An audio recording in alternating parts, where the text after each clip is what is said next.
tried to rob you and you took his life.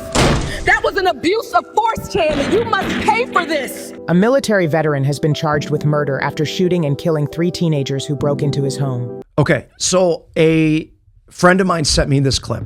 Now, this particular incident happened in September of 2019. But the one thing that we need to be perfectly clear on and understand is we cannot believe footage that is pieced together and remixed by people sending it through the internet.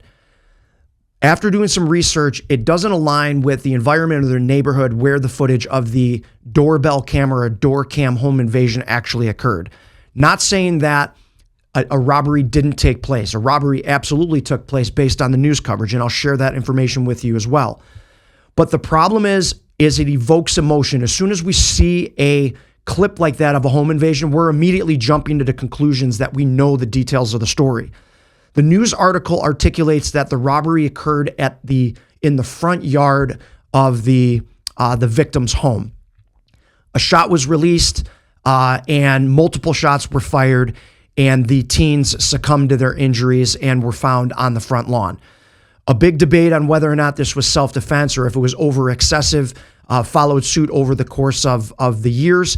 But the bottom line comes down to, there's 2 lessons I want to make sure that I share with you. One, when you see something on social media, do your due diligence and find out whether or not it aligns and whether or not the emotion and the footage aligns with what actually happened. The second thing is, you look around and find out. It doesn't matter whether or not there was a home invasion where they were breaking down the door or they were trying to rob someone in front of their home. The problem comes down to the fact that criminals are not afraid of the criminal justice system, and they think that they can victimize anybody. But when they're confronted with the violence in which that they're looking to place on a resident or a law-abiding citizen, that changes the tables. And the fact is, criminals need to understand that they are not capable of getting away with things and instill that level of fear in their head that not only can they be arrested, which they're obviously not scared of, but they need to fear for their life. Every human, every individual, when confronted with a violent scenario, is afraid of dying. And the fact is, more fear that is instilled in criminals needs to be available to the law-abiding public. And the fact is, the criminals now think that they can get away with anything at any time. And that shouldn't be the case. Homeowners should be able to defend themselves. And some of the topics that were brought up about the amount of rounds that were shot.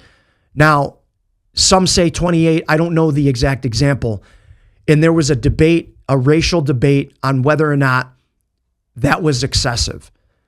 When you're confronted with a deadly act and that you are the victim of that deadly act, the amount of shots doesn't matter.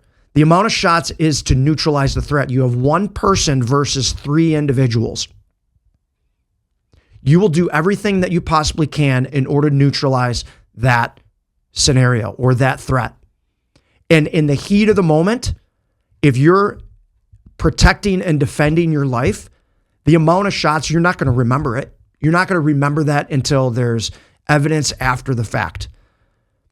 A law-abiding citizen is going to react the way that they're going to react. And the way that you solve this is to deter this type of crime. And you deter it by letting criminals know that you are being met with equal force that you decide to bring upon the general public. So aside from the result of this case, 1, you have to make sure you do your due diligence and make sure that you get your facts correct. And 2, we need to equalize the game. We need to neutralize the playing field and understand that we have a right to protect ourselves and our family and our property. Doing that the right way through basic training and understanding what's allowed and what's not based on your state laws is very critical. Situations like this shouldn't happen, but if and when they do, we need to be prepared. And we can't worry about the legal ramifications, especially when we're going about our day-to-day business and we're confronted with criminals that are willing to inflict harm and impede on our peaceful way of life. As always, stay trained, stay safe, and thanks for watching.